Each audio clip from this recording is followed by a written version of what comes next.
Որացույցների մասին եթե կարդաք հանրամատչելին կամ նույնիսկ գիտական գրքերում, աստղագիտության պատմության կամ որացույցի պատմությանը վերաբերող գրքերում, այդ բոլոր տեղերում կտեսնեք, որ որպես կանոն,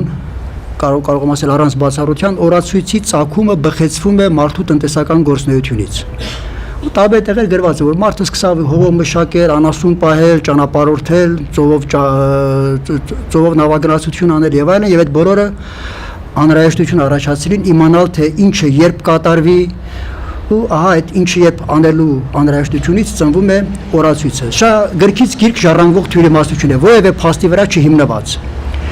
Բայց մենք ունենք բազմաթիվ օրինակներ, որոնք հակասում են այս պնդումներին։ Օրինական, ասենք դեպքեր, երբ միևնույն ազգը, միևնույն տարածքում մի քանի հազարամյակ ապրել է, հենց թեկուզ ասենք մեր հարևան պարսիկները կամ հենց մենք հայերս տարածքը մնացել է նույնը, այսինքն կլիմայական, աշխարհագրական պայմաններ ամեն ինչ մնացել է նույնը, զբաղմունքը հիմնականում նույնն է մարդկանց, բայց չգիտես ինչու մեկ էլ ժամանակի տարբեր փուլերում այդ ազգը օգտագործում է տարբեր օրացույցներ, ընդ որում իրարից երբեմն չափազանց տարբեր։ Եվ շատ ուշագրավ է, ոչ միշտ է որ օրացույցը փոխարինվում է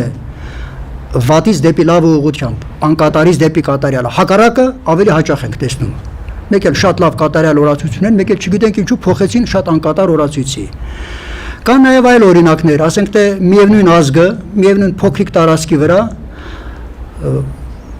մասնատված է մի քանի հատվածների եւ այդ ամեն մի հատված ունի առանձին օրացույց։ Օրինակ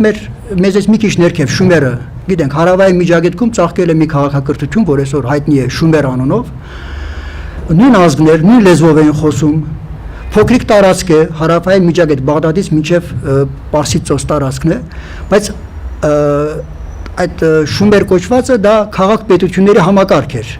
առանձին անկախ քաղաք-պետությունների, ու պարզվում է, որ ամեն մի քաղաք-պետությունը առանձին օրացույց ուներ, մյուսներինից էապես տարբեր։ Նույնը հունական պոլիսների պարագան է, մենք գիտենք, Հունաստանը տրոհված էր պոլիսների, դասական Հունաստանի մասին է խոսքը, եւ այնտեղ էլ բազմաթիվ պոլիսներ ունեին իրենց ուրույն օրացույցները, երբեմն իրարից շատ տարբեր, եւ դրանցից մի մասը հասել են մինչև խոր միջնադար։ Ունակ աթենական օրացույցը հունականից առանձին միջնադարյան մեր մատենագիրներին հայտնի է։ Այս բոլոր փաստերը եւ բազմաթիվ այլ փաստեր հնարավոր չէ բացատրել, եթե ընդունենք, որ օրացույցը արդյունք է մարդու տնտեսական գործունեության։ Բայց եթե մենք ջանք անենք, օրինակ, վերցնենք մի որևէ ազգի պատմություն, այդ պատմության մեջ ժամանակի սանդղակի վրա դնենք օրացույցի փոփոխությունների ժամանակները, թե երբ է օրացույցը փոխվել, ու նույն սանդղակի վրա զետեղենք նաեւ պատմական էական իրադարձությունները։ Մենք կտեսնենք, որ բոլոր օրացուցային փոփոխությունները սերտորեն շահկապված են կրոնական փոփոխությունների հետ եւ որպես կանոն հաջորդում են կրոնական փոփոխություններին։ Այսինքն այստեղից եզրակացնենք, որ ուրեմն կապ կա օրացույցի եւ կրոնի միջեւ։ Իսկ որպես այդ կապը հասկանանք, նայենք ինչ բան է կրոնը։ Ես չեմ ուզում մանրամասների մեջ մտնել, բայց յուրաքանչյուր կրոն կարելի է բաժանել երկու կեսի։ Մի կեսը այն համակարգն է, այն մասն է, թե ինչի է հավատում տվյալ կրոնի հետևորդը, այսինքն հավատքի համակարգը։ Մյուս կեսը այն գործողությունները, որոնք բխում են այդ հավատքից։ Տվյալ կրոնի հետևորդը ունենալով ահա այդպիսի հավատք, ինչպիսի գործողություններ է կատարում։ Դրանք մենք անվանենք պայմանականորեն կրոնական գործողություններ, ու յուրաքանչյուր կրոնական գործողություն պետք է պատասխանի 4 հարցի, պարտադիր։ Դա անկախ կրոնից։ Առաջինը, ինչ նպատակով է կատարվում գործողությունը, ասենք թե օրինակ մեր քրիստոնեական կրոնի պարագայում, այսինչ այնինչ սրբի բարեհաճությունը կամ բարեխոսությունը հայցել, տոնել այսինչ կրոնական մեծ կարևորության իրադարձության հիշատակը եւ այլն եւ այլն։ Երկրորդ, ինչ կերպ է կատարվում այդ կրոնական գործողությունները։ Այս կերպի մեջ մտնում են բոլոր խոսքերը, բանաձևերը, որ արտասանվում են, հանդերձը, որ օգտագործվում է, գործիքները, երաշտական գործիքները, սպասքը, որ օգտագործվում է, ծիսական գործողությունները, քայլ, շարժ եւ այլն կրոններ կան, որոնց մեջ պարն է մասնակցում իբրև կրոնական գործողության կերպ եւ այլն։ Սա էլ փաստորեն երկրորդ մասն է։ Մնում է երրորդն ու չորրորդը։ Երրորդը, իսկ որտեղ պիտի կատարվի այդ կրոնական գործողությունը։ Մենք բոլորս այսօր գիտենք, օրինակ մկրտությունը գերեզմանի վրա չեն կատարում, չէ՞։ Պատարագը, օրինակ մեր քրիստոնեական կրոնի մեջ պարտադիր պիտի կատարվի հատուկ օծում ստացած քարե սեղանի վրա, փայտե սեղանի վրա չի կարելի, մետաղե սեղանի վրա չի կարելի, այսինքն կան կանոնականացված վիճակ։ Ուրեմն նաև տեղն է պարտադիր բնութագրիչներից մեկը կրոնական գործողության եւ վերջին բնութագրիչը տեղը ժամանակի մեջ իսկ երբ պիտի կատարվի այս որպեսի կրոնական գործողության տեղը ժամանակի մեջ որոշվի մենք պիտի ունենանք ժամանակը տրոհելու համակարգ ժամանակի անընդհատ ընթացքը տրոհենք ինչ որ հատվածների եւ ահա որոշենք թե այդ որ հատվածում ինչ գործողություն պիտի կատարենք այս կերպ հասկանալի է դառնում որ իրոք եթե կա կրոն անկախ դրանից թե ինչ կրոն այդ կրոնը պիտի ծնի իրեն հարմար իր պահանջներին բավարարող օրացույց ուրեմն օրացույցը դարձավ կրոնական իրողություն եթե կա կրոն պարտադիր պիտի լինի այդ կրոնի օրացույցը եւ հակառակը եթե կա օրացույց ուրեմն պարտադիր պիտի գոյություն ունենա մի կրոն որը ծնել է այդ օրացույցը կարելի է օրինակները շատ շարունակել ես չեմ ուզում ծավալվել որտեղ սա այսօրվա մեր խնդիրը չէ բայց ինչի համար ես սա ձեզ ասացի որ հասկանանք որ օրացույցը հետազոտելը օրացույցը հասկանալը ինքնանպատակ չէ մենք օրացույցը փորձում ենք հասկանալ օրացույցով հետարկում ենք որպես մասը մեր ընդհանուր մշակույթի եւ իմաստնավորի մեր կրոնի եւ տեսեք օրացույցը ի տարբերություն բազմաթիվ այլ իրողությունների ունի նաեւ մաթեմատիկական կառուցվածք թվերի հետ է աշխատում աստղագիտական իրողություններ կան նրա մեջ ընդգրկված եւ այս մաթեմատիկական կառույց լինելը տալիս է մի շատ մեծ առավելություն մյուս մշակութային իրողությունների համեմատ շնորհիվ իր մաթեմատիկական կառույցի օրացույցը հեշտ է ենթարկվում վերլուծման ես կարող եմ օրացույցը վերլուծել եւ այս հեշտ վերլուծելու շնորհիվ ես կարողանում եմ օրացույցից դուրս կորզել այն բոլոր տեղեկությունները այն ամբողջ տեղեկույթը որ նա պարունակում է իր անցյալ վիճակների մասին օրինակ ասենք թե եթե վերցնենք գրականությունը երաժշտությունը մեր երաժշտությունը մենք գիտենք հիմա ինչքան է փոխվել տեսեք այսօր ինչ են երգում վերցեք մեր եկեղեցական երաժշտությունը որ կապ չունի այսօր երգվածի հետ վերցնենք կոմիտասի երգերը որ էլի կապ չունեն ակնհայտորեն սկիզբը եղել է ասենք թե կոմիտասի տված տարբերակներից մեկը հետո եկել հասել է այսօրվա արավայվային ուրեմն մենք մոտավորապես գիտենք բայց երաժշտությունը ինքը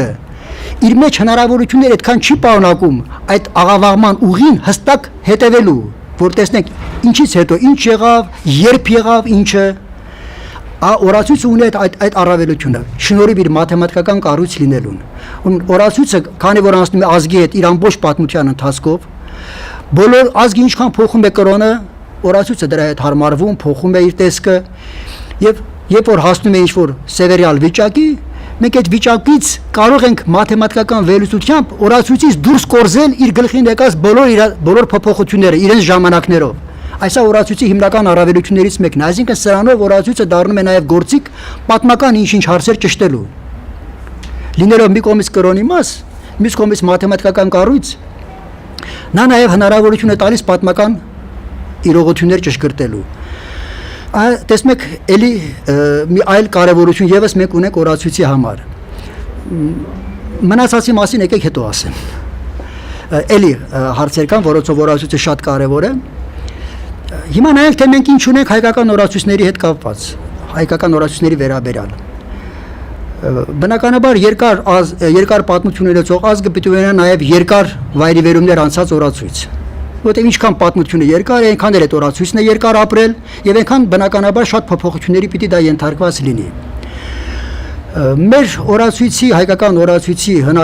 հին օրացույցի վիճակի մասին առաջին տեղեկությունների առաջին աղբյուրը Աստվածաշնչի հայերեն թարգմանությունն է հենց արդեն այդ թարգմանության մեջ կան օրացուցային եզրեր օրացուցային անուններ որ մեր թարգմանիչների կամ նրանց ձեռքով կամ նրանց աշակերտների ձեռքով կամ հենց առաջին բազմացնողների ձեռքով մտել է Աստվածաշնչի բնագրի կանոնական բնագրի հայերեն տարբերակի մեջ կա այդ առաջին թարգմանություններին հաջորդող շրջանի թարգմանական երկեր, ասենք Եվսեբիոս Կեսարացու կոթողային երկերը, որոնց մեջ արդեն բավական լուրջ օրացուցային տեղեկություններ կան, բայց դրանք բոլորը հատվածական են, պես խճանկարի բեկորների նման։ Առաջին ամբողջական տեղեկությունը հայկական օրացույցների մասին մեզ է հասել 7-րդ դարի մեր փայլուն հեղինակ Անանյա Շիրակունուց։ Սա իրոք մի մեծ փայլատակում է եղել հայ իրականության մեջ այդ մարդու հանդես գալը, գործելը, դա հետևանք է երկու պայծառ անձնավորությունների զուգահեռ աշխատանքի, ուրեմն Անաստաս Ակորեցի կաթողիկոսը, Անաստաս առաջին եւ Անանյա Շիրակունին։ Այս երկուսի զուգադիպումը տվել է մեզ նրա այդ հանճարեղ երկերը, որտեղ Անանյան իր գործերը գրել է Անաստաս կաթողիկոսի պատվերով։ Անաստաս կաթողիկոսը այն ժամանակ ծրագրած է եղել ստեղծել նոր բուհական ծրագիր, այսինքն Հայաստանի բարձրագույն դպրոցների համար նոր ուսումնական ծրագիր, եւ այդ ծրագրի դասագիրք, ձեռնարկ, որը հանձնարարել է Անանյային, Անանյան ստեղծել է այդ ձեռնարկը, որ կոչվել է քննիկոն, բառի անունը ծագում է հունարեն կանոնիկոն բառից, եւ այդ քննիկոնի մեջ մի ստվար հատված, շատ մեծ հատված, նվիրված է եղել օրացույցին, տոմարին, այդպես էլ կոչվել է տոմար, որը իր ժամանակի համար եզակի մի գիտական խիզախում է, եթե ժամանակ մնա դրա մասին մի թեթև կասեմ հետո, բայց եւ ահա այդ կոթողային երկի մեջ, Անանյայի տոմարի մեջ, քննիկոնի մաս հանդիսացող տոմարի մեջ, Անանյան տվել է հայկական օրացույցի շատ մանրամասն նկարագրությունը։ Մենք այսօր չունենք որևէ աղբյուր, որ դրա կեսի չափ թեկուզ կամ դրա քառորդի չափ մեզ տեղեկություն տա հայկական օրացույցի հին վիճակների մասին։ Եվ ահա ըստ Անանյայի տված այս տեղեկությունների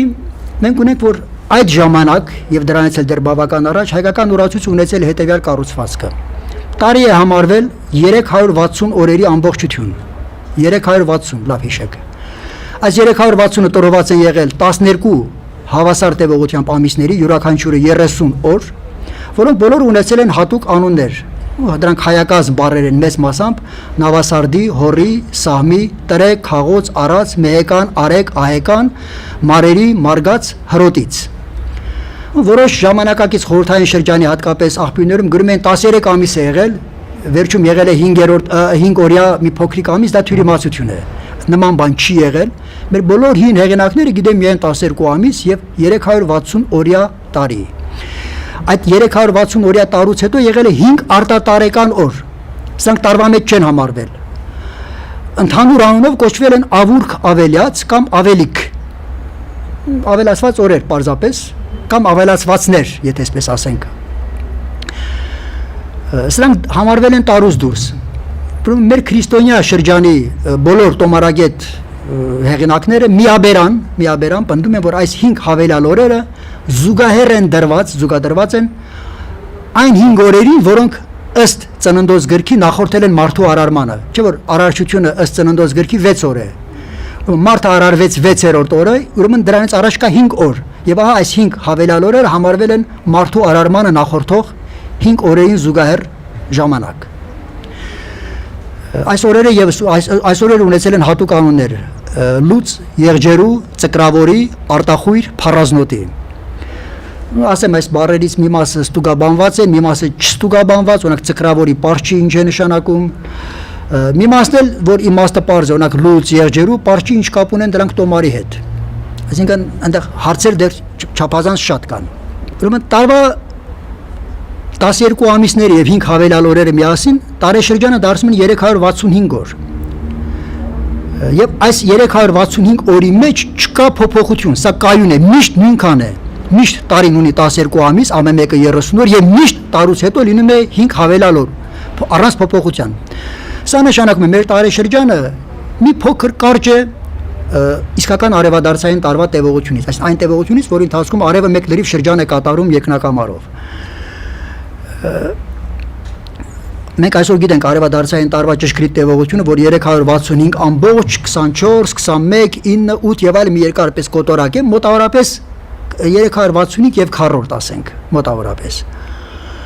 Իսկ այս տարբերությունը ինչ է նշանակում։ Դա նշանակում է, որ ժամանակի ընթացքում դանդաղ հայկական ամիսները եւ այդ թվում նաեւ ամսամուտերը, տարեմուտը դանդաղ պիտի սահելով տեղաշարժվեն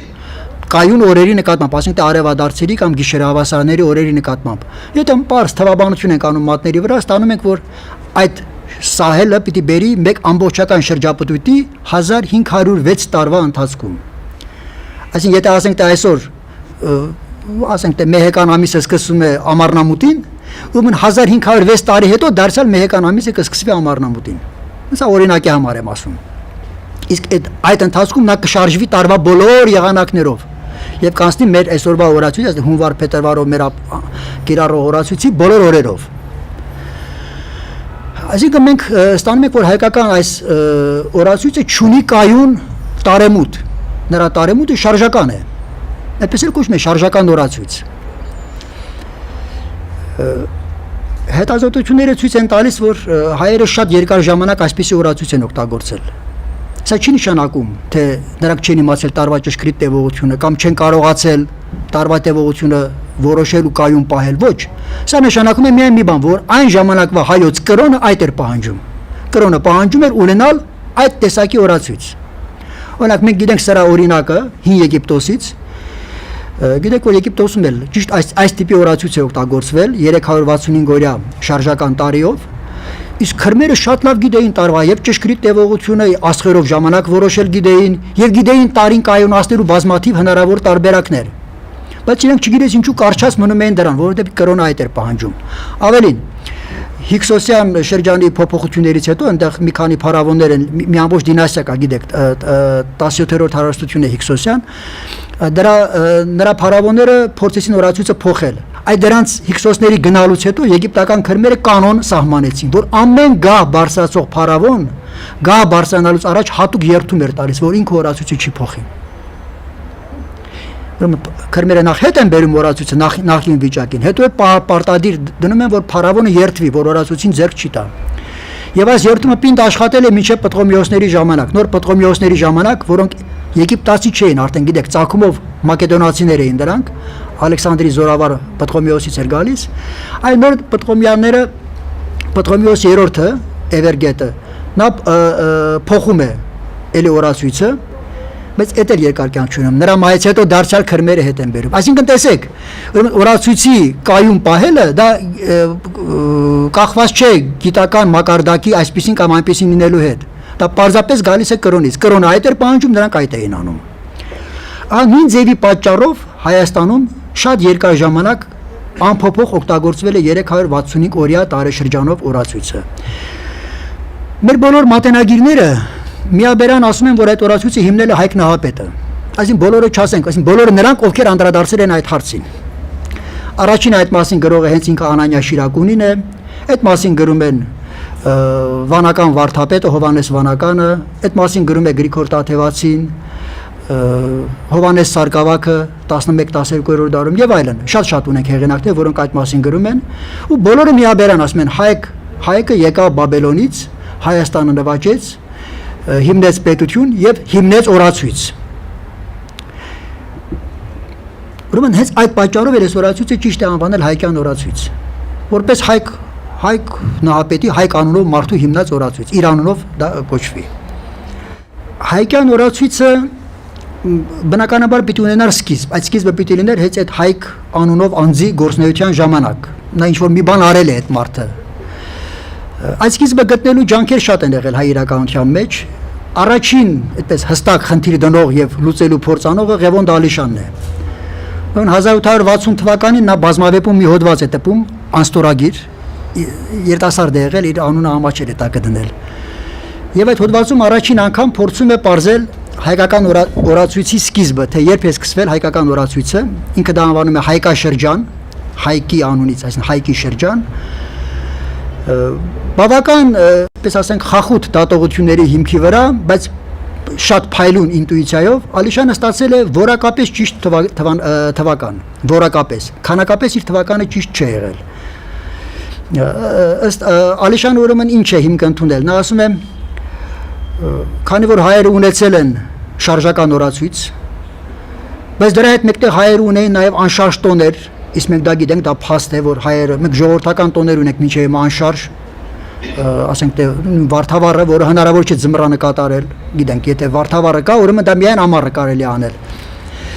Եվ այլ նման տոներ մենք ունենք, ուրեմն ասում է Ալիշյան ասում է, քանի որ կա եւ անշարժ տոներ եւ շարժական օրացույց, ուրեմն ասում է այլ գիտուն ազգացպես հայերը եւս պետք է որ ունեցած ըլլային անշարժ օրացույց մի եւս։ Ու ենթադրում է, որ պիտի գոյություն ունեցած լիներ շարժականից զատ մի անշարժ օրացույց եւս, որը ինքը անվանում է Սրբազան տոմար։ Դա Ալիշյանի դրած անունն է։ Պայմանական, դա ինքը փաստորեն ենթադրում է։ Եվ ասում է, ինչպես գտնենք այդ Սրբազան տոմարի եւ շարժական տոմարի սկիզբները։ Ասում է, դե սկիզբները պիտի լինեն այն ժամանակ, երբ որ երկուսի տարեմուտերը կհամընկնեին։ Իսկ երկուսի տարեմուտերի համընկնելն էլ ինչ կրվանով կարելի է որոշել, դա ասում է, գիտեք, մենք ժամանակին ունեցել ենք Սարգսակ վարդապետը Հովանես Սարգսակը, որը 12-րդ դարում չգիտենք մեզ անհայտ պատճառով օգոստոսի 11-ը դրավ Նավասարդի 1-ի դիմաց։ Հա, որում ասում է ըստ երևույթին սարկավակը պիտի գտած լինի, էս էլ է ենթադրությունը Ալիշանի կողմից, պիտի գտած լինի մի հին օրացույց,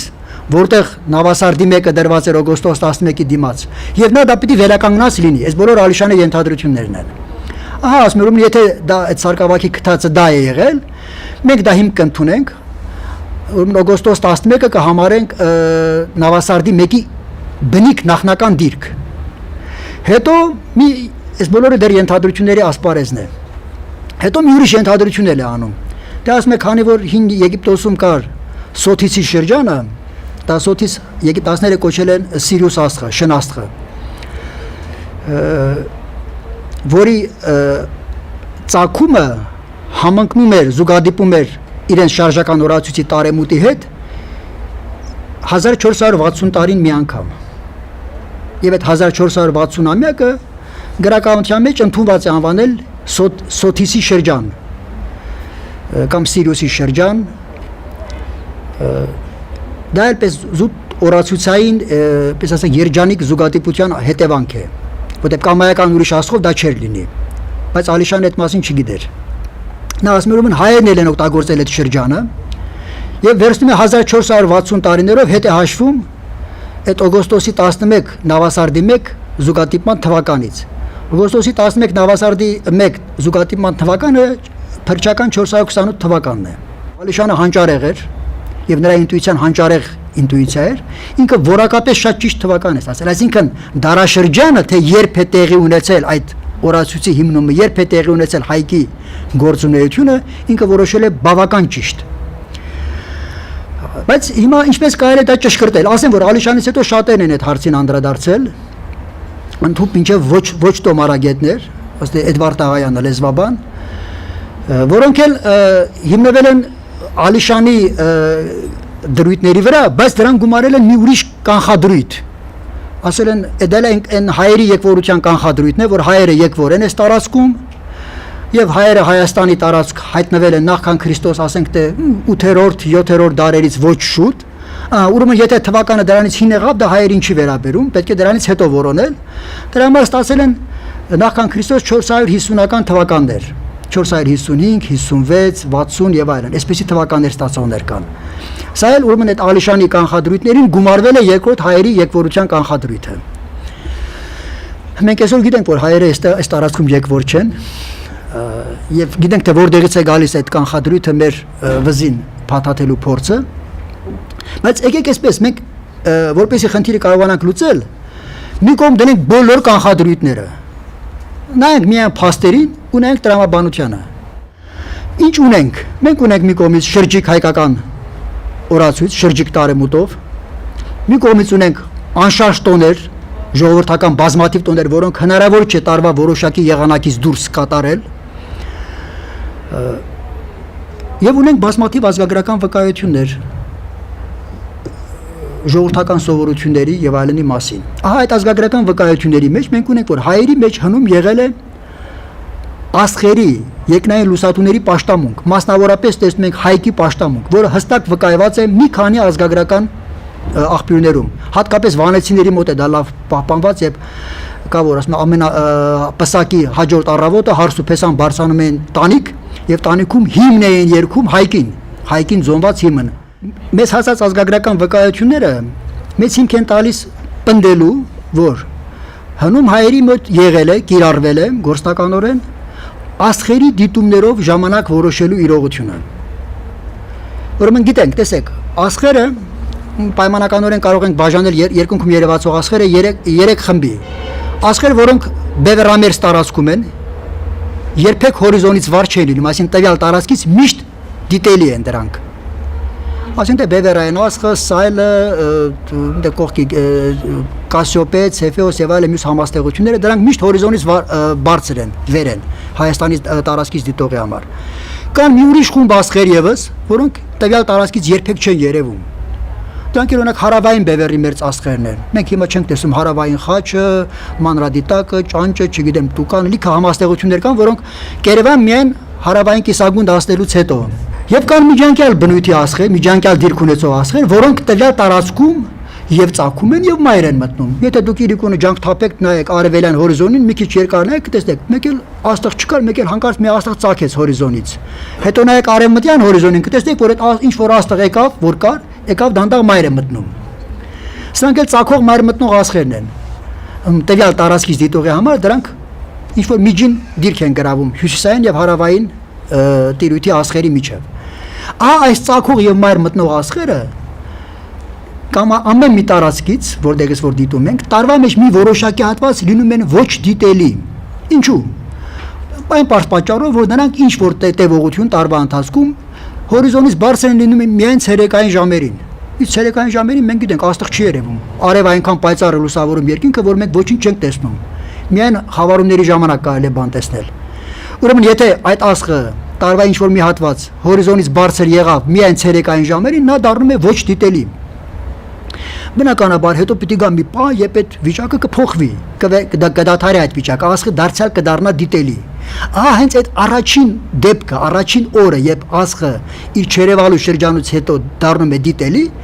այդ իրադարձությունը մասնագիտական գրականության մեջ կոչվում է արեգակնային ամբարձում կամ առաջին առավոտյան ծագում, անգլերեն heliacal rising, արևի հետ ծագելը։ Ինչ է տեղի ունենում այդ օրը, արևածագից շատ քիչ առաջ, մի քանի րոպե առաջ, աստղը մի կարճ պահ արևելյան հորիզոնի վրա երևում է։ Հետո սկսում է այնքան լուսավորվել, որ ինքը այլևս չի երևում։ Հաջորդ օրը նա կծագի մի քիչ ավելի կանուխ, մի քիչ երկար կերևա։ Դրա մյուս օրը էլի մի քիչ ավելի եւ օրական 4-4 րոպե երկարելով հետո նա կդառնա ասենք ամբողջ գիշեր երևացող աստղ։ Հետո այդպես կսկսի գիշերվա երկրորդ կեսին երևալ եւ ի վերջո կգա մի պահ, երբ որ նա կերևա վերջին անգամ ու դարձյալ կգա չերևալու շրջանը։ Սա վերաբերում է ծագող մայր մտնող աստղերին։ Բնականաբար բոլոր հին ազգերն էլ մենք ինչքան ունենք վկայություն հին ազգերի ազգագրությունից, բոլորի մոտ էլ կա այս դիտումների վկայությունը։ Նույնիսկ Պոլինեզիայում գիտենք, հեռավոր աշխարհի մյուս ծայրում, Չինաստան, Եվրոպայի մասին էլ չեմ խոսում, հին հույները, մակեդոնացիները, հռոմեացիները, բոլորը։ Մեր հարևան ազգերը, եգիպտացիներ, միջագետ շումեր, աքքադ, բոլորի մոտ կա պայծառ աստղերի, արեգակնային անկումների եւ ամբարձումների դիտման փաստի արձանագրում, որ այդ ազգերը օգտագործել են նման երևույթներ ժամանակ չափելու համար։ Բնականաբար մենք հիմա դա ունենք նաեւ հայերին վերաբերող։ Ուզում ասել, որ տեսեք, դա արտառոց երևույթ չի, որ ասենք հայերը այսպեսի բան են, հին աշխարհում դա տարածված էր, համարյա բոլորի մոտ դա կար։ Իսկ աստղերի այդ ծագումներով եւ անկումներով ժամանակը շատ բարձր ճշտությամբ է որոշվում։ Իհարկե դա կախված է եւ դիտման վայրից եւ ճիշտ ընտրված աստղից, այսինքն որ աստղը որ տարածքից դիտելու պարագայում ինչ արդյունք կտա։ Օրինակ ես բերեցի շնաստղի օրինակը, Սիրիուսի օրինակը, որ Եգիպտոսից դիտողի համար եզակի հաջող զուգադիպությամբ եղել է ճշգրիտ 365 եւ 400 օր դրա Սիրիուսով որոշված տարին։ Անդորում մոտ 3.5-4,000 տարվա չափ այդ վիճակը եղել է ակայուն։ Հիմա այդպես չէ արդեն։ Օրինակ հիմա դիրքերը փոխվել են, աստղի դիրքը փոխվել է եւ այլն, եւ հենց նույն Եգիպտոսից դիտողի համար Սիրիուսով որոշված տարին արդեն ուրիշ տևողություն ունի։ Ժամանակի շատ մեծ ժամանակների ընթացքում դա փոխվում է, բայց կար ժամանակների ընթացքում, ասեմ մի 1000 տարի, 2000 տարի դա մնում է կայուն։ Ուրեմն մեր ազգագրական նյութը վերլուծելով մենք տեսնում ենք, որ Հայաստանում նման դեր կատարել է գոնե մեկը կարող ենք հաստատ ասել Հայկն համաստեղության գլխավոր աստղը։ Այդ համաստեղությունը այսօր հայտնի է Օրիոն անունով։ Օրիոնը հունական անունն է, համաստեղության հայերը կոչել են Հայկն կամ նոր աղբյուրներում պատահում է պարզապես Հայկ։ Մեր հարևան արաբները այդ համաստեղությունը գիտեն Ջաուզա կամ Ջաբբար անունով կամ Գաբբար, նայած ինչպես են արտասանում։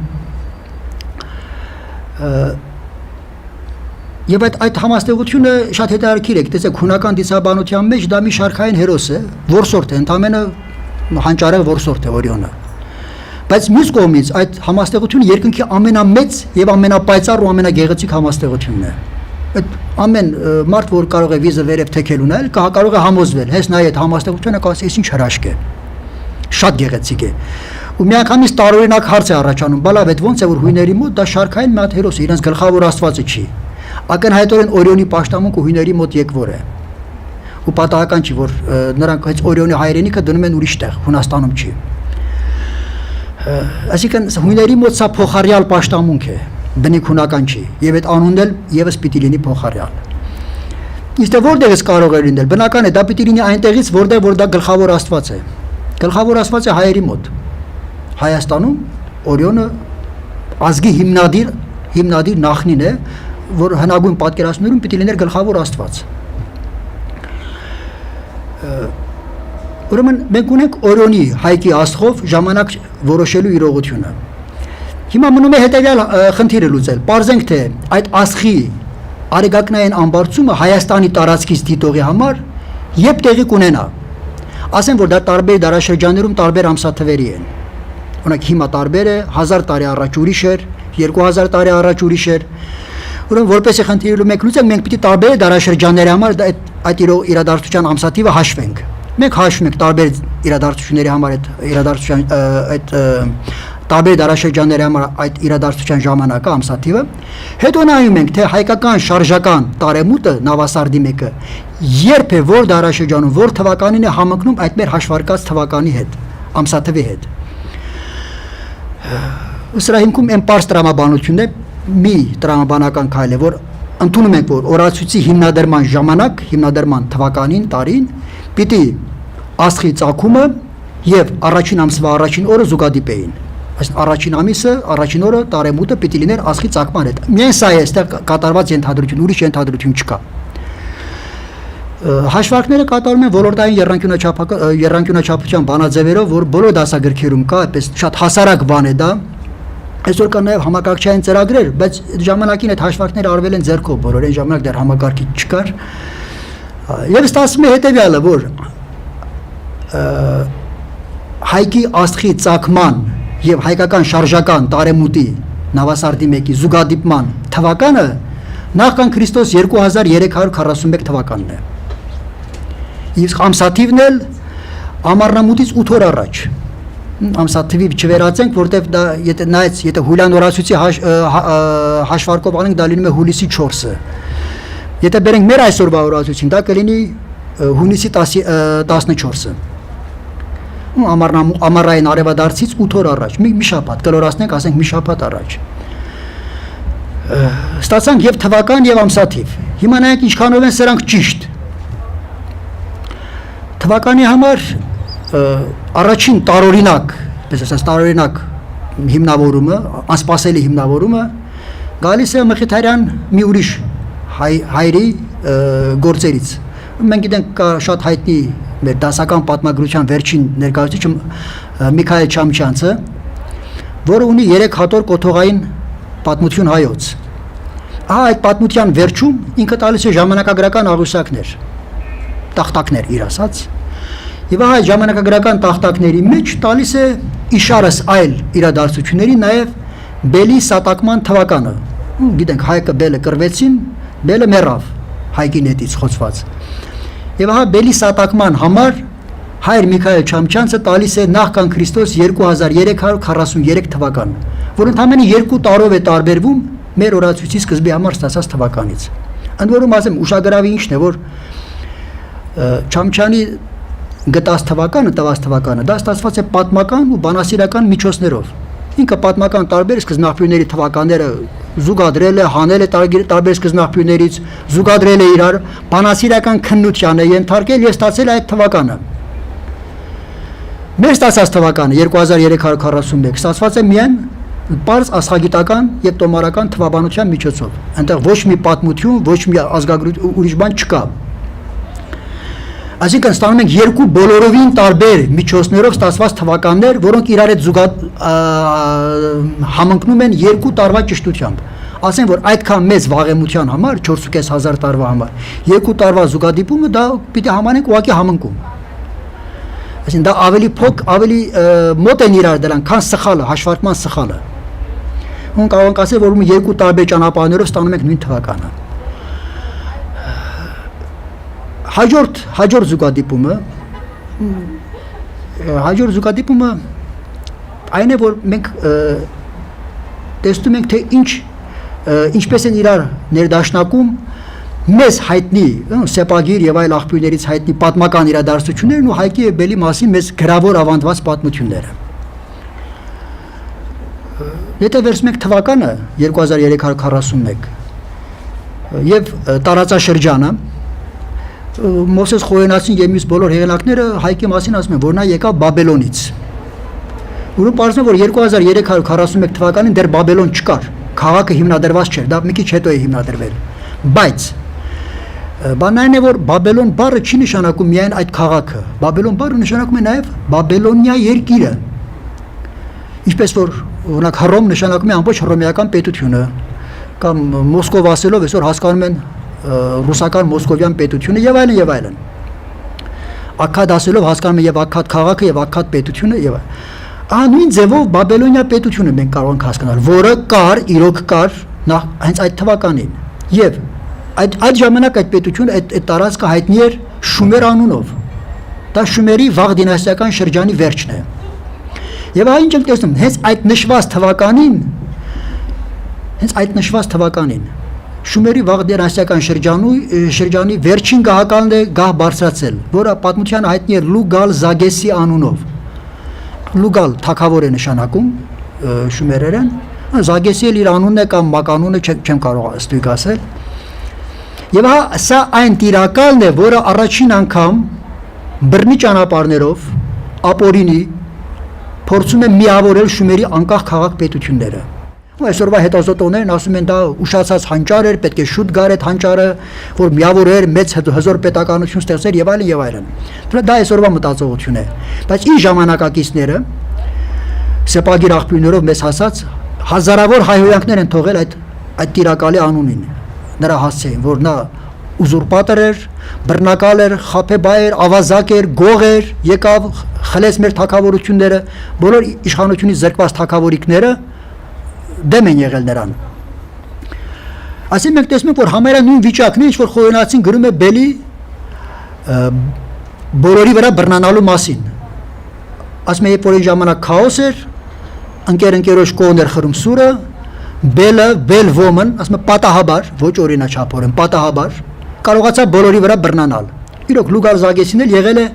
մի փոքրիկ քաղաքի տիրակալը, Ումմա կոչված քաղաքի տիրակալը, ում ասեմ Շումերում կային բազմաթիվ քաղաքապետություններ, որոնցից մի քանիսը շատ գերիշխող դիրք ունեին, Լագաշ, Ուր, Ուրուկ եւ այլն, բայց Ումման շարքային անունը ոչ միշտ հիշատակվող քաղաքներից մեկն է։ Էլի անկախ էր, բայց շատ փոքրիկ։ Եվ այդ Ումմայի տիրակալը կարող է բոլորի վրա տիրապետել։ Պարզ է, բոլորը դժգոհ են, դու ով ես, որ գաս մեր վրա տիրես։ Այսինքն ոչ մի օրենքով այն ժամանակվա պատկերացումներին ներդաշնակ ոչ մի օրենքով նրանք չէր հասնում այդ իշխանությունը։ Շարունակենք, բայց ուրեմն Լուգալ Զագեսին հայտնի է, որ առաջին տիրակալն է շումերական արքայացուցակների մեջ, որը կարողացել է հասնել մինչև Վանա լճի ավազան։ Խորենացն էլ եւ մի քանի այլ հայ հեղինակներ պատմում են, որ Բելը Հայկին հետապնդելով եկավ հասավ մինչև Հայոց ձոր գավառը, Վանա լճի ավազանում։ Այս կետում եւս ունենք զուգահեռ։ Մի շատ ուրիշ հետարքի զուգահեռ էլ կա։ Մենք գիտենք, որ Լուգալ Զագեսին ունեցել է մի քանի տասնյակ հազարանոց ծանրազեն հետևակ զորք։ Ծանրազեն հետևակ այն ժամանակ նշանակում էր զինվոր, որը կրում է սաղավարտ, ունի մեծ վահան, երկար նիզակ, կողքին կախած սուր, զրահավորված է թիկունքից եւ կրծքից եւ թիկունքից մետաղական եւ կաշվե եւ փայտե զրահներով։ Իսկ Սարգոնը, գիտենք, որ Սարգոնի զորքը մերկ է եղել։ Նրանք զրահավորված չեն եղել է չափազանց սակավաթիվ, որոշ աղբյուրներ ասում են ընդամենը 1200 զինվոր ուներ։ Բայց Սարգոնը կիրառել է իր ժամանակի համար հրեշավոր մի զենք, նետ աղեղ,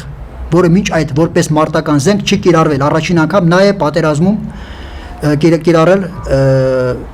նետ աղեղը որպես մարտական զենք։ Եվ ահա Սարգոն Աքքադացին կամ Սարգոն մեծը ջախջախիչ պարտության է ենթարկում իր փոքրաթիվ զորքով Լուգալ Զագեսիին, որը 25 տարի իշխել էր Շումերում։ Այդ 25 տարի իշխելուց հետո Սարգոնը գալիս կոտորում է նրա բանակը իսպառ, բոլորին նետահար անելով։ Եվ մենք էլ գիտենք պատմությունից, Խոյենացին գրում է, թե ինչպես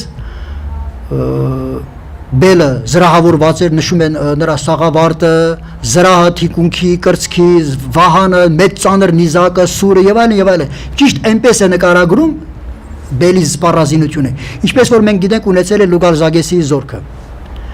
Իսկ հայկի զենքերից երկու բան է նշում՝ լայնալիճ աղեղը եւ կապարճը, որ եթե աղեղ կա, կապարճը պիտի լինի, որ մեջը նետերը պահի, անխուսափելի է։ Ուրիշ զենք, զրա, սպառազինություն հայկի հետ կապված մեր ոչ մի հեղինակ չի հիշում, այսինքն հայկը ուրիշ զենք չի ունեցել, նա մերկ է կռվել նետ աղեղով եւ նետ աղեղով նա հաղթում է բելին։ Եվ իմիջայլոց եթե հիշեք Խոյենացու խոսքերը, որ նա ասում է բելը, երբ որ պատերազմից ճակատամարտից առաջ դիմում է հայկին, թե եկ հնազանդվիր, հայկը պատասխանում է, թե թող եւ գնա վերադարձիր քո տեղը, այլապես քո եւ քո զորքի վրա ցույց կտանք մեր մատների հմտությունը։ Այսինքն նրա զորքը եւս նետաձիգ է, որը եւ իրականացնում են։ Այսինքն այստեղ էլ տեսնում եք Լուգալ Զագեսի Սարգոն զուգահեռին, լրիվ զուգահեռ է հայկ եւ բել զուգահեռը։ Եվ երրորդ, էլի կա, բայց ես շատ չծանրանամ, վերջին զուգահեռը, որ մենք գիտենք, որ Սեբեոսը, որ էլի պատմում է հայկի պատմության մասին, եւ Թոմարցրունին, որոնք էլի ունեն հին աղբյուրից, այդ Սերևութի Մարաբասյան աղբյուրից անկախ, Խոյենացուց անկախ օգտվել են, այն նրանք ասում են, որ ճակատամարտից առաջ հայկը դիմելով բերին հայհոյում է նրան, ասում է շուն ես դու եւ հերամակես շանց, որ սկնի քո տողյալ սահին։ Դու եւ քո հետևից եկողները շունեք եւ շների երամակ։ Սա հայհոյանք է այսօրվա բառերով ասած։ Հիմա բայց բարձրում որ սա միայն հայհոյանք չէ, սա նաեւ ծիսական ինչ-որ իմաստ ունի, խորհրդաբանական իմաստ ունի, որովհետեւ սեպագիր արձանագրությունները մեզ պատմում են, որ Սարգոնը երբ որ Լուգալ Զագեսին ջախջախեց ճակատամարտում, նրան գերի է բռնում, զորքը կոտորելուց հետո նրան գերի է բռնում եւ բանտարկում է շների վանդակի մեջ։ Այսինքն զուգահեռը մենք տեսնում ենք դարձյալ համարյա 100%-ի նման զուգահեռ, այսինքն մենք ունենք նաև պատմական սկզբնաղբյուրների, սեպագիր սկզբնաղբյուրների եւ Խոյենացու ավանդած պատմության զուգադրում, հենց թվականը բերում ենք տեղը, տեսնում ենք որ պատմությունները կցվեցին իրար։ Սա էլ է զարմանալի բան, այսինքն այս թվականը մեզ տարբեր բաները մեզ համոզում են, որ այս թվականը իրոք ճիշտ է։ Իսկ եթե թվականը ճիշտ է, ուրեմն ճիշտ պիտի լինի նաև ամսաթիվը։ Այդ մեր հաշված հունիսի 14 ամսաթիվը կամ ինչպես ասացի ամառնամուտից ամառային արևադարձից մեկ շաբաթ առաջ։ Այս ձևով մենք ստանում ենք ուրեմն եւ հայկյան օրացույցի սկիզբը եւ Նավասարդի բնիկ Նավասարդի ամսաթիվը։ Հիմա նայեք ամսաթիվը ինչքանով ենք մենք ճիշտ ստացել։ Հա, շատ էլ թե հաշվել ենք ու պատմությունը ասում է ոնց որ թե ճիշտ է կարել։ Իսկ փաստերը Նավասարդը տոնելու մասին Նավասարդը տոնելու մասին մեր բոլոր տվյալները ազգագրական են։ Պատմական շատ քիչ տվյալներ գիտենք, օրինակ Խոյենացու պատմության մեջ որ պատմում է Սուրբ Գրիգորի կողմից հայոց մկրտությունը իրականացնելու մասին, դա ասում է Նավասարդի տոնի օրը եղավ։ Նավասարդի տոնի օրը կատարել է մկրտություն արածանու ջրերի մեջ։ Դա նշանակում է, որ պիտի բավական տաք ժամանակ լիներ, որ զորքը, արքունիքը, կին, երեխա բոլորը կարողանային գետի ջրերի մեջ մտնել։ Արածանու ակունքներն էլ բավական բարձր են, դրանք Երևանից բարձր են։ Նպատ լեռան հարավային կողմն է դա։ Բայց բանն այն է, որ Գրիգոր Լուսավորչի ժամանակ դա պիտի եղած լինի դարձյալ ամառը։ Ու մեզ այդ Խոյենացու Ագաթ Հանգեղոսի վկայությունը ոչ մի բան չի տալիս։ Ամառեր հիմա ամառվա այսին շարժական նավասարդներ, թե անշարժ նավասարդներ, մենք չենք կարող ասել։ Դա մեզ տվավ ստուգելու հնարավորություն թե ոչ։ Մնում են դարձյալ ազգագրական աղբյուրներ։ Ինչ են ասում ազգագրական աղբյուրները։ Ազգագրական աղբյուրները հենց առաջինը սկսենք Ագաթ Հանգեղոսից, որն ասում է Նավասարդը նշում է իբրև նոր պտղոց տոն։ Նոր պտղոց տոն։ Սա Ագաթ Հանգեղոսի բերած բառերն են։ Նոր պտուղների տոն։ Չգիտես ինչի մեր հայալեզու գրականության մեջ էլի չափազանց շատ տարածված է բերքահավաքի ժամանակ համարել աշունը։ Սա գրքից գիրք ժառանգվող թյուրիմացությունների ցուցակից է։ Ոչ միտեղ չկա թե ինչի հիման վրա ենք այդպես պնդում։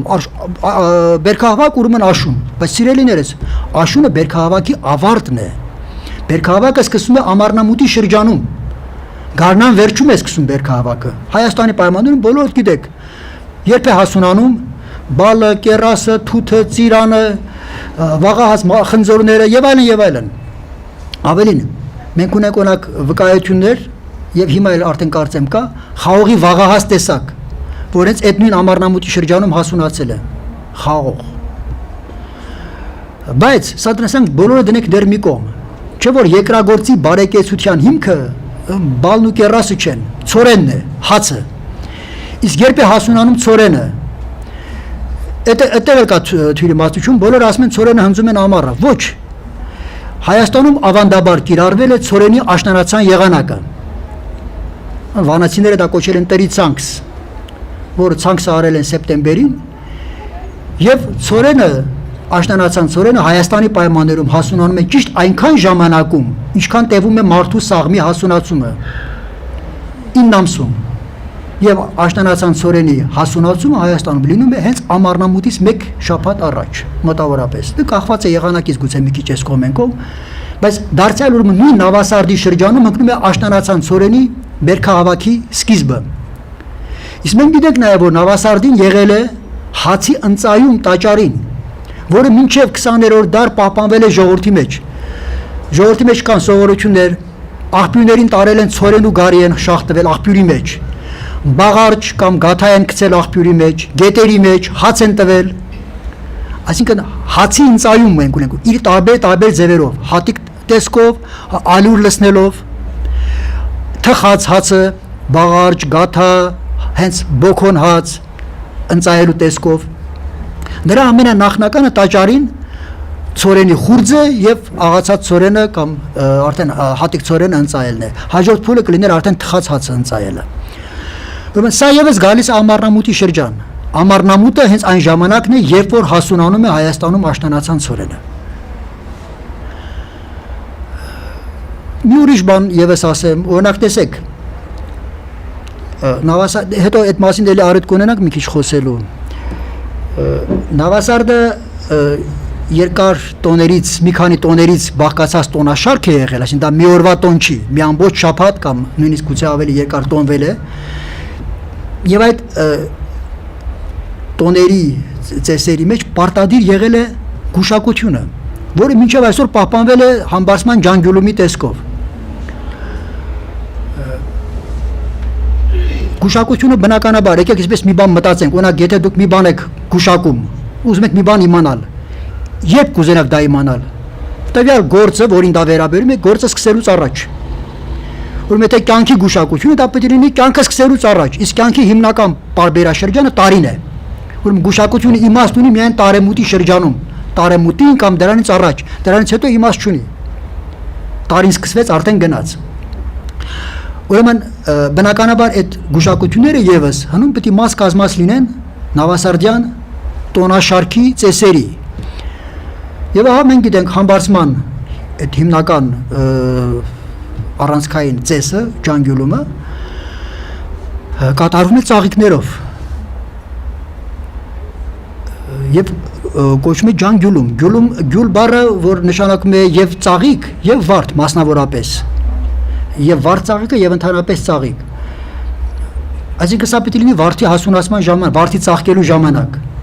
Իսկ վարդը երբ է Հայաստանում ծաղկում։ Էլի մայիսի վերջ, հունիսի սկիզբ, այս ժամանակ է։ Վարդի վայրի տեսակը, որ մասուրն է, հենց հունիսին ծաղկում է, հունիսին է ծաղկում Հայաստանի պայմաններում։ Ուրեմն սա եւս մեզ բերում է, որ այդ Նավասարդը պիտի այդ ժամանակ լիներ։ Մենք գիտենք հնում հայերի մեջ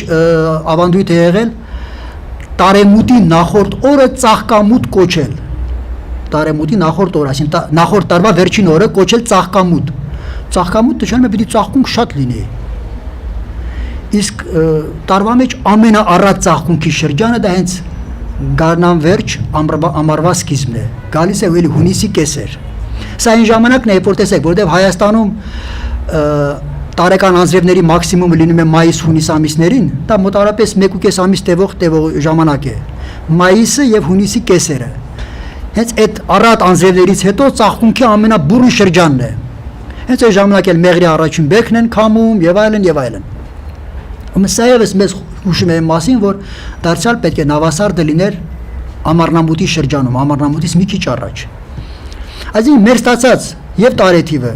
եւ ամսաթիվը մեզ ըստ ամենայնի հուշում են, որ մենք ճիշտ ենք գտել, ճիշտ տեղի վրա ենք կանգնել։ Ալիշանի գտած թվականից այս մեր ստացած թվականը տարբերվում է 150 տարով։ 150 տարով դա ավելի երիտասարդ է, այսպես ասենք։ քանի որ 150 տարին շատ մեծ ժամանակ չէ, որակապես իրարից չեն տարբերվում, կարող ենք ասել, բայց պատմագիտական եւ ազգագրական տվյալների հետ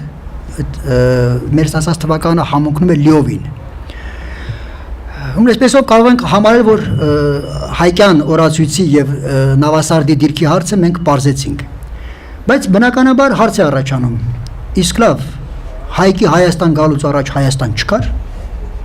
Չէ՞ որ խորենացին էլ մյուսներն էլ գրում են, որ հայկ ոմն աղնավոր եկյալ ի Բաբելոնե տիրյաց հայոց, ուրեմն հայքը կար, Հայաստանը կար, նա եկել է տիրել է, նա եղած բանին է տիրել, այդ չեղած բանին չէր կարող տիրել։ Բալավ այդ եղած բանը ինչ էր այն ժամանակ։ Ովքեր էին այնտեղ ապրում, ինչ ունեին, եթե ապրում էին, ուրեմն ունեին կրոն, եթե կրոն ունեին, ուրեմն ունեին օրացույց, իսկ ինչ օրացույց էր դա։ Ու սա պարզվում է, որ մեր ունեցած տվյալները բավարար են նաև այդ օրացույցը պարզելու համար։ Այդ օրացույցը մենք պայմանականորեն կոչում ենք նախահայկյան, ոչ թե նախահայկական, այլ նախահայկյան, իբրև հայկ անուն անձի գործունեությունից առաջվա օրացույց, այդ իմաստով։ Պարզվում է, որ հայկի Հայաստան գալուց առաջ Հայաստանում օգտագործվել է շատ ուրույն կառուցվածքով մի օրացույց։ Այս օրացույցում տարին եղել է ընդամենը 300 օր։ Տեսեք, հայկյան օրացույցում տարին 360 օր է։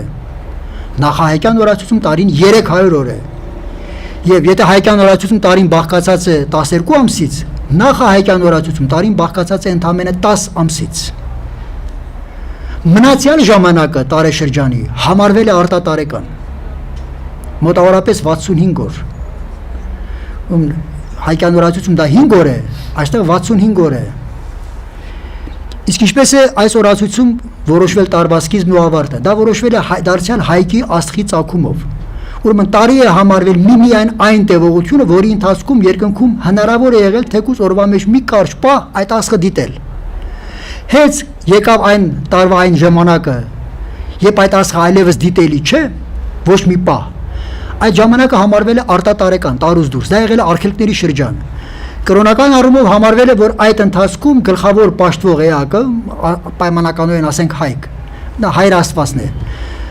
գտնվում է անդրաշխարհում, մեռած է։ Ու մեռած ոչ մեր այսօրվա պատկերացմամբ, որ մեռավ է չկա։ Մենք այսօր շատ պարզունակ ենք դա պատկերացնում։ Հների պատկերացումը շատ ավելի հարուստ էր։ Եվ նրանք պատկերացնում են, որ երբ որ մարդ գնում է մի աշխարհից մյուս աշխարհ, այնտեղ էլ ինչ-որ բաներ է անում։ Իսկ ինչեր էր անում այն աշխարհում, որպեսզի հիշենք, թե ինչեր էր անում, մենք բացենք մեր էպոսն ու մեր հեքիաթները կարդանք, այնտեղ այդ բոլորը գրած է։ Այն աշխարհում կատարում է սխրանքներ, քաջագործություններ, որոնք հետո պիտի երաշխավորված ապահովեն մեր աշխարհի բարեկեցիկ կյանքը։ Մեր աշխարհում ինչ-որ բան խաթարված է լինում, այն այգին է չորանում, գիտեք, եւ այլն, եւ այլն։ Նա գնում է մութ աշխարհ, այնտեղ դրա պատճառը շտկելու։ Շտկում է պատճառը այնտեղ, վիշապներ է սպանում, դևեր է սպանում եւ այլն, հաղթում է եւ անպայման այնտեղից հետը բերում է հարսնացում։ Դա անպայման է։ Դրանք բոլորը շատ սերտորեն շահկապված են իրար։ Ըստ մեր հին նախնիների պատկերացման պիտի հայկը այդ 65 օրերի ընթացքում անդրաշխարհում կատարեր այն սխրանքները, որոնք հետո պիտի ապահովեին տարվա բարեկեցիկ ընթացքը, ապահով ընթացքը։ Եվ տարին էլ հետո պիտի սկսվեր հայկի ասխի առաջին ծագումը, ուրեմն հայկի ասխի վերջին մայրամուտով տարին ավարտվում է, առաջին ծագումով տարին սկսվում է։ Սա եղել է նախահայկյան օրացույցի կոպիտ կառուցվածքը, բացի այդ իր ներքին կառուցվածքով, ուրեմն հայկը ունեցել է 10 զավակ, 3 որդի եւ 7 դուստր։ Սա վկայված է մեր մատենագրության մեջ, որդիների անուններն էլ կան, բայց դուստրերի անունները իդեպ չկան։ Որդիներն են Մանավազ, Խոր, Արամանյակ կամ Արամենակ։ Մանավազը ավակը պիտի լինի, Խորը միջնեկը եւ Արամանյակը կրսերը։ Դուստրերի անունները չկան շատ պարզ պատճառով, որովհետեւ հայերի մեջ հնում ավանդություն է եղել կնոջ անունը չտալ, կնոջ անունը փակիտակ է, տաբու է։ Ամոթ է համարվել կնոջ անունը տալ։ Աճարյանը այդ մասին շատ գեղեցիկ գրում է Ազնանունների բառանի վերջին հատորում, եւ դա է պատճառներից մեկը, որ հայկական հին իքական անուններ շատ քիչ ունենք։ Հայկական իքական անունների մեծ մասը, որ հնից մեծ հասել է, դրանք կազմված են արական անուններով։ Տիգրանուհի, Սահականուշ, Որմիզդուխ, չգիտեմ եւ այլն, Հիմա էլ այդպես նորակազմ անուններ կան, մի մասը դարձյալ արական անունները, մի մասը ծաղիկներով կազմված։ Դե փոխարյալների մասին չեմ ասում, Ժորժետա, Լորետա, Վիոլետա, դրանք դա ուրիշ ցուցակից է։ Դրանք հայկական չեն։ Ուրեմն ահա տարվա 10 ամիսները ձոնված են եղել հայկի 10 զավակներին։ Առաջին 3 ամիսները 3 արական կերպարների, 3 որդիներին։ Հաջորդ 7 ամիսները 7 իքական կերպարների, 7 դուստրերին, 7 քույրերին։ Որ նոր սրանից հետո գալիս է անդրաշխարհին ձոնված մասը, որը ամիսների տրոված չի եղել։ Այ հենց հայկը գալով Հայաստան, հայկ անձը։ Եկեք մենք այստեղ որպեսզի թյուրիմացություն չլինի, ես իրարից անջատեմ։ Եկեք չշփոթենք, ուրեմն հայկ անձը դա որ պատմական անձնավորություն է մեզից յուրաքանչյուրից նման։ Ունեցել է ծնված թվական, հետո կունենար նաև մահվան թվական, ունեցել է գործունեություն, որի մի մասը մենք գիտենք, մի մասը չգիտենք։ Իսկ հայկ կերպարը դա հայկ նահապետից շատ ավելի առաջ գոյություն ունեցած կերպար է, դա հայր Աստծո կերպարն է։ Դա շատ ավելի հին է եւ ավելի ընդհանրական։ Ուղղակի անձը հետո գալիս է նույնանում է կերպարի հետ։ Ինչպես որ գիտենք, թագավոր կա, բայց հետո այն թագավորը մեռնում է, տեղը նոր թագավոր է գալիս, անուն ուրիշ է, բայց էլի թագավոր է։ Օրինակ մենք գիտենք այդ Եդեսիայի թագավորները մի ամբողջ դինաստիա Աբգարիոսներ են։ Պարզ է, դրանք բոլորը Աբգար անունով չեն ծնվել։ Ծնվում են, բայց գահ են բարձանում Աբգար անունով։ Նույնը Արշակներ այդպես գահ են բարձանում Արշակ առաջին, երկրորդ եւ այլն եւ այլն։ Նույնը այդ ինչեւ է, ես շատ բան չանեմ, չմանրեմ։ Այս նախահայկյան օրացույցի կառուցվածքի այս առանձնահատկությունները կարևոր, որ մեջը հստակ զանազանվել են արական եւ իքական տարեմասեր, այսինքն արական կերպարներից ձոնված եւ իքական կերպարներից ձոնված։ Բնականաբար այդ մասերում պիտի լինեն համապատասխան ծեսեր, տոներ, գործողությունների փաթեթներ, որոնք կապված են այս իքական սկզբի կամ արական սկզբի պաշտամունքների հետ։ Սա էլ նախահայկյան օրացույցը։ Ասեմ, որ նախահայկյան օրացույցի սկիզբը մենք դեռ չգիտենք հստակ, նրա ավարտը գիտենք, որ նա ավարտվել է հայկ նահապետի գործունեությամբ 2341-ին, այսինքն 2341-ին հայկը ինչ է անում, այդ արտատարեկան հատվածը տրովում է 2 ամիսների, կցում է տարուն, տարին դառնում է 12 ամիս եւ տարուց դուրս թողնում է ընդամենը 5 օր։ Այդ 5 արտատարեկան օրերը համարվել են արարչության օրեր, աշխարհի արարմանը զուգադրված օրեր։ Ահա տեսնում եք, որ նախահայկյան օրացույցում էլ այդ արտատարեկան ամբողջ հատվածը 60-70 օր դարձյալ կապված է արարչության հետ։ Ինչու՞, ինչպես է կապված արարչության հետ, որովհետև անդրաշխարհում այդ գլխավոր պաշտվող էակը իշարս այլ գործողությունների նա կատարում է նաև վիշապամարտ, նա հաղթում է վիշապին։ Իսկ հիշենք մեծ ավանդված հնագույն վիշապամարտի մանրամասները, վիշապամարտը հետևյալն է, որ Հերոսը հաղթում էր վիշապին, կիսում է նրա մարմինը եւ նրա մարմնից ստեղծում է աշխարհը, տիեզերքը, երկինքը եւ երկիրը։ Մի կեսից երկինքն է ստեղծում, մյուս կեսից երկիրը։ Այսինքն վիշապամարտը եւ վիշապամարտի արդյունքով ծնված աշխարհի կատարվող աշխարհի արարումը շատ սերտորեն կապված են անդրաշխարհի հետ, այդ բոլոր անդրաշխարհում է կատարվում։ Ու նույն արտատարեկան ժամանակի ընթացքում։ Ուրեմն նախահայկյան օրացույցում ունենք փաստորեն արտատարեկան ժամանակի ընթացքում կատարվող իթիվս այլ գործողությունների նաև աշխարհի արարում, Միշտադարյան օրացույցներում դրա հետևանքը մնացել է 5 արտատարեկան օր ձոնված արարչությանը, աշխարհի արարչությանը։ Իսկ ինչ տոն են հավասարը։ Կամ ընդհանրապես ամանորի տոնը ինչ տոն է։ Այս հարցը շատերին այսօր կարող է թվալ տարօրինակ, դե ոնց է, տարին փոխվում է, տոնում ենք, բայց ի՞նչ ենք տոնում։ Գիտեք, տոնը էլի հետ գնանք, տոնը կրոնական իրողություն է։ Չկա հենց այնպես օթից հորինած տոն, այդ խորհրդային շրջանեն մարտի բութը, տանկիստի օրը, ասխահատի օրը, դրանք մի կողմ, դրանք այդ հորինովի տոներն են։ Իսկ իսկական տոնը բոլոր հին ազգերի մոտ, բոլոր ավանդական ազգերի մոտ տոնը եղել է իրենց կրոնի մի մասը, այսինքն սահմանված որոշակի ժամանակ է եղել ինչ որ սահմանված գործողություն, կրոնական գործողություն կատարելու համար, դա է տոնը։ Որոշակի նպատակով այսինչ պաշտվող էակի բարեհաճությունը կամ օժանդակությունը հայցել ստանալ, որ ապագայում ունենանք մեր ուզած վիճակները։ Սա է տոնի բուն իմաստը։ Հիմա ամանորի տոնը այսպիսի իմաստ մեզ չի պահել, չկա որևէ վկայություն, որևէ ազգագրական աղբյուրում, որևէ պատմական աղբյուրում, թե ամանորի տոնը ինչի տոն է։ Սա ինչ է նշանակում առաջի հերթին, սա նշանակում է, որ այդ տոնը, որը իմիջիալոց բոլոր ազգերի մոտ կա, չափազանց հին է, այնքան հին է, որ արդեն կորել է դրա նախնական իմաստը։ Ոչ բոլորը տոնում են, բայց ոչ մեկ չի հիշում, թե դա ինչ տոն էր։ Բայց պարզվում է, որ հայկական ազգագրական նյութը լրիվ բավարար տվյալներ է պարունակում Նավասարդի ամանորի տոնի նախնական իմաստը ինչ տոն լինելը պարզելու, վերհանելու համար։ Ես դարձյալ մանրամասների մեջ չմտնեմ, չասենք, թե ոնց են գտել, բայց պրպտումներից հետո, քննությունից հետո ստացվում է, որ Նավասարդի տոնը, ամանորի տոնը նախապես պիտի եղած լինի աշխարհի արարչագործության տոն, արարման տոն։ Եվ այդ է պատճառը, որ դա բոլոր ազգերը, բոլոր կրոնները ունեն, որտեղ գետե կա կրոնը պիտի կրոնի մեջ կա որպես առաջին էտապ աշխարհի արարումը։ Չկա կրոն, որ արարչագործության պահ իր մեջ չունենա։ Իսկ այդ արարչագործությունը կա, ուրեմն պիտի լինի նաև դրա տոնը։ Այստեղից է գալիս, որ բոլոր ազգերը ամանորի տոն ունեն։ Բայց այնքան վաղուց է դա եղել, այդ փոխառությունը, այդ տոնի փոխառությունը այնքան վաղուց եղել, որ արդեն ազգերի 99% ես չգիտեմ, գուցե ինչ-որ միտեղ մի ազգ կա, որը դեռ հիշում է, բայց ես չգիտեմ դա։ Բայց ինձ հայտնի գոնե բոլոր ազգերի հիշողության մեջ կորել է, թե դա ինչ տոն է եղել նախապես։ Ուրեմն դա եղել են առաջագործության տոն։ Եվ Նավասարդի ամանորի տոնի հետ կապված նույնիսկ մեր այսօրվա ժողովրդական սովորությունները սերտորեն կապված են նույն այդ արարչությանը։ Տեսեք, օրինակ հրավառություն,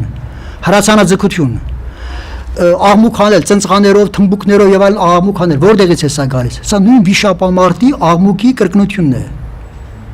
Հիշում եք Սասնա Ծռերում, երբ որ Դավիթն ու Մելիքը կռվում են, ասում է, այնպեսի դղրդոց էր գալիս։ Մարդիկ հերո երկրներում կարծում են, թե երկրաշարժ եղավ։ Ասում են, այս ինչ աղմուկ է, այս ինչ ձայն է։ Դա նույն վիշապամարտի ձայնն է, որը այսօր մեր մոտ մնացել է հրացան արձակելու։ Ես այնքան եմ տեսել հունվարի 1-ին կամ 31-ի գիշերը լուսամուտը բացում են, դնում կրակում են երկինք։ Մենակ թե աղմուկ անենք։ Պատճառը ոչ մեկ չգիտի, բայց պատճառը հենց մենք կապեցինք իր ակունքի հետ, պատճառը միանգամից տեղն է ընկնում։ Նույնը ջրի պաշտամունքը, որ համարյա շատ ազգերի մոտ կա, այլ ասել երևի բոլոր ազգերի մոտ կա, նոր տարվա հետ կապված։ Օրինակ նոր տարվան գիշերը չդես ինչի բոլորը պիտի լողանան։ Այն հայտնի կինոն էլ կա, չէ՞, թե ինչ թյուրիմացությունները մարդը ստիպված ամուսնանում է այդ լողանալու հետևանքով։ Այսինքն այդ ջրի պաշտամունքը որտեղից է գալիս։ Այդ աղբյուրներին ընծատալը եւ այլն։ Չէ՞ որ վիշապը ինքը ջուրն է։ Վիշապը դուրս է գալիս ջրի ակից, վիշապը ջուրն է փակում, վիշապի սպանվելով ջուրը հորդում է, այդ վիշապի արյունը նույն ջուրն է, վիշապը ինքը ջուր է նշանակում։ Մեր ազգագրական ամբողջ պատկերացումներում վիշապն ու ջուրը նույնն են։ Այսինքն մենք միանգամից ջրի պաշտամունքներ ենք տեսնում, որ կապվում է դրա հետ։ Ես չմանրեմ, բայց եւ ազգագրությունը եւ տոմարը մեզ ցույց են տալիս, որ իրոք ամանորի տոնը նախապես պիտի եղած լինի աշխարհի արարչության եւ այդ արարչությունը կատարելու միջոցի տոն, այսինքն վիշապամարտի տոն, վիշապամարտի միջոցով։ Սրա մի հետաքրքիր վերապրուկ է նաեւ ուրեմն հայկական նախահայկյան օրացույցին շատ կետերով նման հռոմեական օրացույցի իրողությունը, որ հին հռոմեական օրացույցում տարին սկսվել է մարտ ամսով։ Մարտ ամսի բառը անունը մարտ, դա գիտեք մարս աստվածն է հռոմեական, լատինական, որ կռվի մարտի, հենց մարտի աստված է, հայերեն մարտ բառը սերտորեն կապված, աճարան ասում արմատը նույնն է, մարտի հետ կապված իրողությունը։ Եվ հին հռոմեական օրացույցում դա եղել է գարնանը։ Այսօր չգիտեն գարնան որ մասում։ Իսկ հայերի մոտ էլ հենց գարունը այդ վիշապամարտի ժամանակն է, որ գարնան վերջում պիտի սկսվի ամառը, նոր տարին։ Հռոմեական օրացույցը, որը թվում է թե շատ հեռու է հայկականից, բայց շատ մեծ ընդհանրություններ ունի նախահայկյանի հետ, այս բանը պահպանել։ Իդեպ հռոմեական օրացույցը ուրիշ բաներ էլ է պահպանել նախահայկյանից վերցրած։ Ասեմ փոխառության ճանապարհը ո՞րն է, որտեվ եւ լատին հեղինակները իրենք եւ հետազոտողները եւս այն կարծիքին են, որ հռոմեացիներն իրենց օրացույցը փոխեն առել էտրուսկներից։ Էտրուսկներ կամ տիրեններ կոչվել է մի ազգ, որը ապրել է Ապենինյան թերակղզու արևմտյան, հյուսիս-արևմտյան մասում, ասենք այսօրվա Ջենովայից մինչև Տիբերոս գետը, մինչև Հռոմ եւ մեկ են Նեապոլի շրջանը, միջնադարյան Տոսկանա եւ Նապոլիտանիա այդ նահանգները։ Դրանք նախկին էտրուսկների տարածքներն են։ Իսկ էտրուսներն էլ ըստ Հերոդոտոսի եւ ժամանակից հնագետների վկայության գաղթել են Փոքր Ասիայից, Փոքր Հայքի հարևան տարածքից։ Այսինքն դա որոշակիորեն հստակ հնարավոր է ուղին հետևել, թե որտեղից ինչ ճանապարհով երբ է տարվել այդ օրացուցային ավանդույթը։ Եվ ահա հին հռոմեական օրացույցը ըստ անտիկ հռոմեացի հեղինակների վկայությունների պարունակել է տարին 10 ամիս 304 օր, հայկականում եղել է 300, այստեղ 304 օր։ Մնացած ժամանակը տարուց դուրս է եղել, չեն համարել տարվա մեջ։ Սպասել են մինչև կգա մարտ ամիսը, որ էլի տարին սկսեն։ Եվ մի շատ հետաքրքիր բան, սա արդեն ընդհանրություն է նախահայկյան օրացույցի հետ, բայց ավելի մեծ ընդհանրություն էլ կա։ Տեսեք հին հռոմեական օրացույցում, որ այսօր էլ դուք հիմա կնկատեք, եթե ասեմ, ուրեմն ես լավ, նախ այս սա ասեմ, ուրեմն այնտեղ տարին եղել է 10 ամիս, որոնք են եղել Մարտիուս, Ապրիլիս, Մայուս, Յունիուս, Քվինտիլիս, Սեքստիլիս, Սեպտեմբեր, Հոկտոբեր, Նովեմբեր, Դեկեմբեր։ 10 ամիսը լրացավ սրանք են։ Փետրվարն ու հունվարը հետո են ավելացվել, դա արդեն նախքան Քրիստոս 7-րդ դարում են ավելացվել, ընդ որում նախ դրվել է փետրվարը, հետո հունվարը, հետո դրանց տեղերը փոխվել են եւ այլն, սա ուրիշ պատմություն է։